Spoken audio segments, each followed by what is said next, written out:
Hello friends, welcome back to our YouTube channel. आज हम class 12 के इंग्लिश की बुक विस्तास का chapter number first the third level के कुछ इम्पॉर्टेंट क्वेश्चन आंसर सॉल्व करेंगे। तो हमारा पहला चैप्टर है the third level. Question number first देखते हैं। What does the third level refer to? Third level किसे रेफर करता है? और में एक और क्वेश्चन दे रखा है हमें, was there a third level? क्या वहाँ पर थर्ड लेवल था, यानी क्या सच में थर्ड लेवल था? Give an evidence from the story in support of your answer. हमें इसका आंसर देना है स्टोरी के एविडेंस देते हुए। इसका आंसर है the grand Central station New York has 2 levels. जो ग्रैंड सेंट्रल स्टेशन था न्यूयॉर्क में, वहाँ पर सिर्फ 2 ही लेवल थे, यानी थर्ड लेवल नहीं था। But Charlie found the third level, लेकिन जो चार्ली था उसने थर्ड लेवल ढूंढा। It refer to a level और a zone which in Sam Weiner the psychiatrist view was a refuse.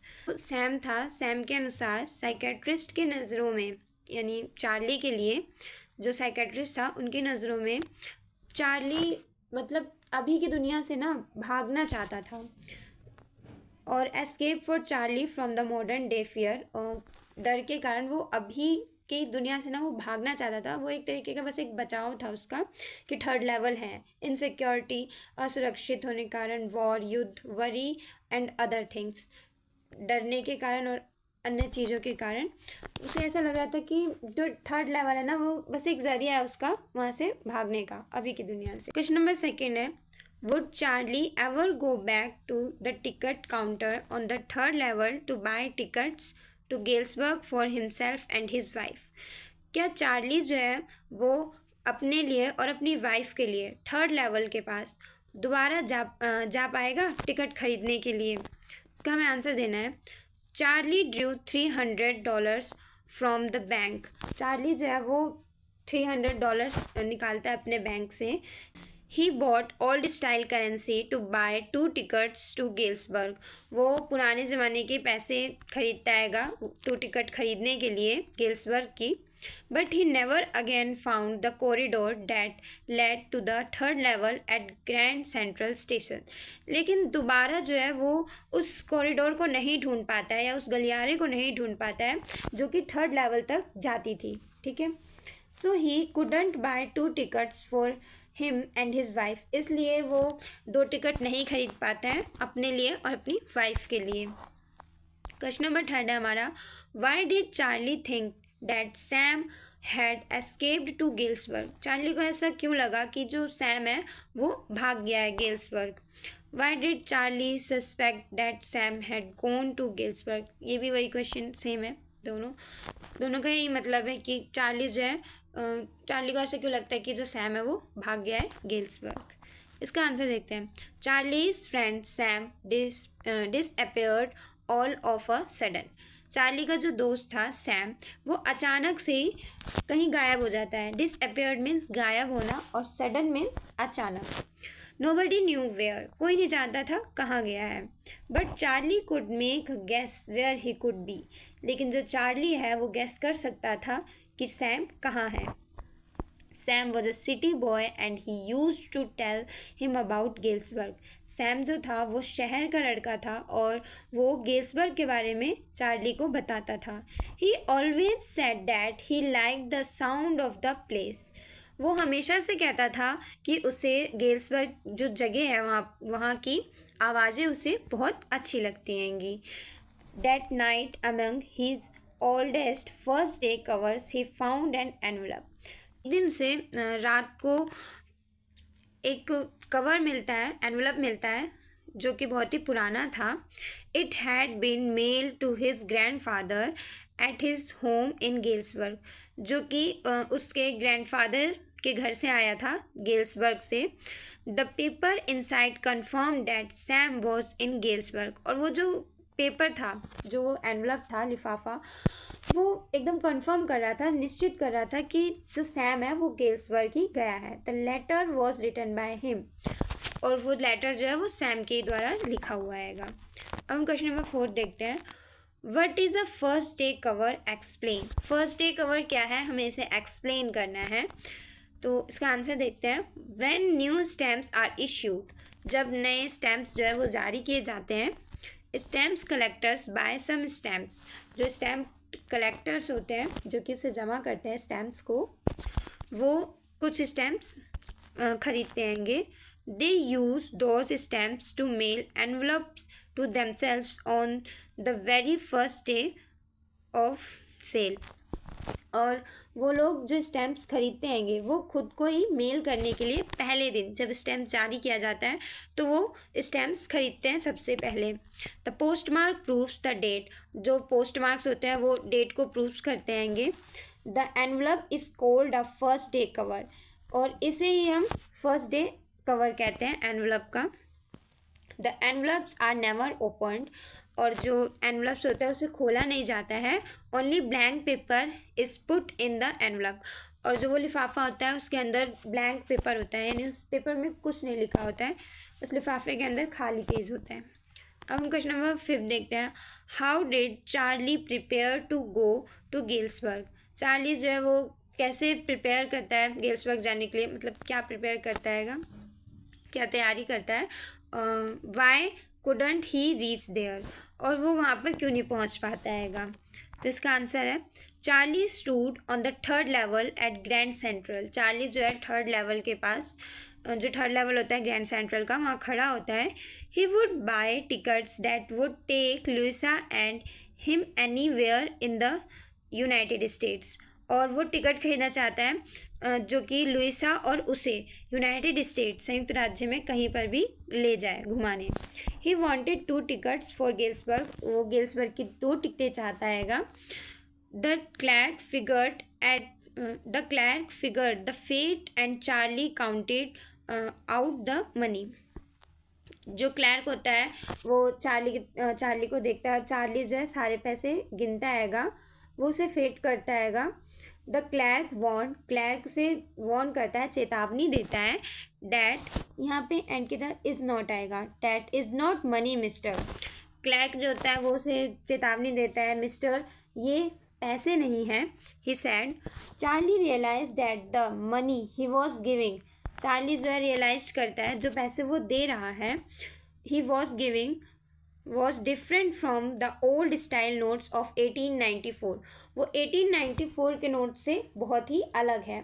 The clerk threatened to send him to jail if he decided to cheat him. वो जो clerk होता है वो Charlie से कहता है कि अगर उसने निश्चित कर लिया कि वो उसे धोखा दे रहा है तो उसे जेल भिजवा देगा. So Charlie's attempt to go to Galesburg couldn't materialize. तो इसलिए चार्ली इस बार भी गेल्सबर्ग नहीं जा पाता हैगा, वो टिकटें नहीं खरीद पाता है. 7th है हमारा. What confirm that Charlie was in the year 1894. क्या कन्फर्म करता है कि चार्ली जो है वो 1894 में था. How does Jack Finney describe Galesburg Illinois as it was in 1894. और जो जैक फिने है उन्होंने कैसे डिस्क्राइब किया है गेल्सबर्ग के बारे में 1894 के, ये हमें बताना है. The third level of the Grand Central Station. Charlie saw the newspaper The World. Third level station पर ग्रैंड सेंट्रल के चार्ली ने एक न्यूज़पेपर देखा. न्यूज़पेपर का नाम क्या था? The World. The paper had not been published for years. और वो जो पेपर था वो सालों से नहीं छपा था. It was printed on June 11, 1894. वो जो द वर्ल्ड न्यूज़पेपर था वो जून 11, 1894 में छपा था. This confirm that Charlie was in the year 1894. ये कंफर्म कर रहा था कि चार्ली जो है वो 1894 में है, क्योंकि जो न्यूज़पेपर उसे वहाँ पर दिख रहा था वो पेपर सालों से छपा हुआ नहीं था. फिर भी चार्ली जो था उसे 1894 का न्यूज़पेपर वहाँ पर मिला. वो अपने माइंड में नहीं सारी चीज़ें इमेजिन कर रहा था, लेकिन उसे भी सारी चीज़ें रियलिटी लग रही थी. तो द थर्ड लेवल एक्चुअल में नहीं था. नंबर 8 है हमारा. Why does Charlie say that Grand Central Station is growing like a tree in the story The Third Level? Charlie ने ऐसा क्यों कहा कि जो ग्रैंड सेंट्रल स्टेशन है वो एक पेड़ की तरह बढ़ता ही चला जा रहा है. What happened when Charlie enters the Grand Central Station? क्या हुआ जब चार्ली ने ग्रैंड सेंट्रल स्टेशन में एंट्री की, यानी जब वो वहाँ पर पहुँचा. इसका आंसर है Whenever Charlie enters the Grand Central Station, जब चार्ली ग्रैंड सेंट्रल स्टेशन पे पहुंचा, he finds new corridors, उसने न्यू कॉरिडोर्स ढूंढे, गलियारे ढूंढे, स्टेयर्स, केसेस एंड ट्यूनल्स, और नई सीढ़ियाँ ढूंढी, नई और सुरंगें भी उसे मिली. He finds the station like a hug tree, और वो उसे ऐसा लगता है कि जो स्टेशन है ना, द थर्ड लेवल, वो एक ट्री की तरह हैगा, which keeps on spreading its roots and branches all over, जो कि जिसकी जो जड़ें हैं वो हर जगह फैली हुई हैं. Once he entered a tunnel and instead of reaching the station, वो एक सुरंग में चला जाता हैगा. He reached the lobby of a hotel, और वो जब उस सुरंग में जाता हैगा तो वो ना एक लॉबी में पहुंच जाता है होटल के. Similarly one day he reached an office building, और फिर वो एक बारी ऑफिस पहुंच जाता है, ऑफिस की बिल्डिंग में, विच वॉज 3 blocks अवे, जो कि वो 3 ब्लॉक के बाद था उसका ऑफिस. ऐसा कुछ होता नहीं है वैसे इस स्टोरी में. ये जो स्टोरी है वो चार्ली जो है अपने माइंड में बस इमेजिन कर रहा होता हैगा, हालांकि ये थर्ड लेवल रियल नहीं होता हैगा. अब हम क्वेश्चन नंबर 9 देखते हैं. Who had sent the first day cover and what was written on the paper in it? जो फर्स्ट डे कवर था वो किसने सेंड किया और उस पेपर में क्या लिखा था. सेकेंड क्वेश्चन हमारा, what was there in Sam's letter to Charlie? जो सैम था उसने चार्ली को लेटर में क्या लिखा था, क्या भेजा था उस लेटर में लिख के. What does Sam say in his letter to Charlie, और क्या कहा उसने उस लेटर में. इसका आंसर है चार्लीज फ्रेंड सैम, चार्ली का जो दोस्त था Sam. The psychiatrist had sent that first day cover on July 18, 1894. Sam ने उसे फर्स्ट डे कवर जो एनवलप था, लिफाफा यानी लेटर, भेजा कब, 18 जुलाई 1894 को. The letter was signed by Sam and it stated that Charlie was right about the third level. और ये जो लेटर था, मतलब उस लेटर में सैम के साइन थे, और ये बता रहा था कि जो चार्ली है वो थर्ड लेवल में पहुंच चुका हैगा वहाँ पर. Sam claim that he had found the third level. Sam उसे कहता है कि उसने थर्ड लेवल ढूंढ लिया और वो सही था थर्ड लेवल के बारे में. Regarding Galesburg it stated that it was romantic and nice city, और वो उसे बताता है कि जो गेल्सबर्ग है वो बहुत ही अच्छी जगह है, बहुत ही रोमांटिक जगह भी है. People were enjoying piano and sing Nellie home, और वहाँ पर जो लोग हैं वो पियानो को इंजॉय कर रहे हैं और गाना गा रहे हैं, Nellie home. Charlie was advise to keep on looking for the third level, और चार्ली को वो एडवाइस देता है कि वो थर्ड लेवल ढूंढता रहे, वो बहुत अच्छी जगह है third level.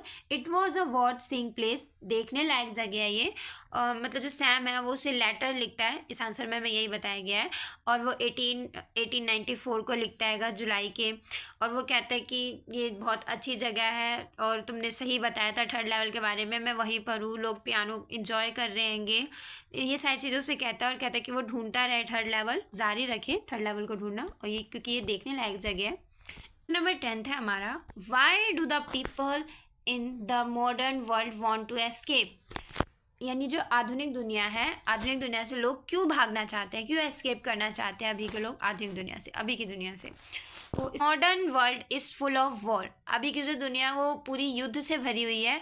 Fear and insecurity, डर और असुरक्षित है. So the people find it difficult to live among these hostile condition. तो जो पीपल हैं उन्हें ऐसा लगता है कि ये बहुत ही मुश्किल है अभी की दुनिया में जीना. So the people of the modern world want to escape, इसीलिए जो अभी के लोग हैं वो आज की दुनिया से भागना चाहते हैं, वो एस्केप करना चाहते हैं.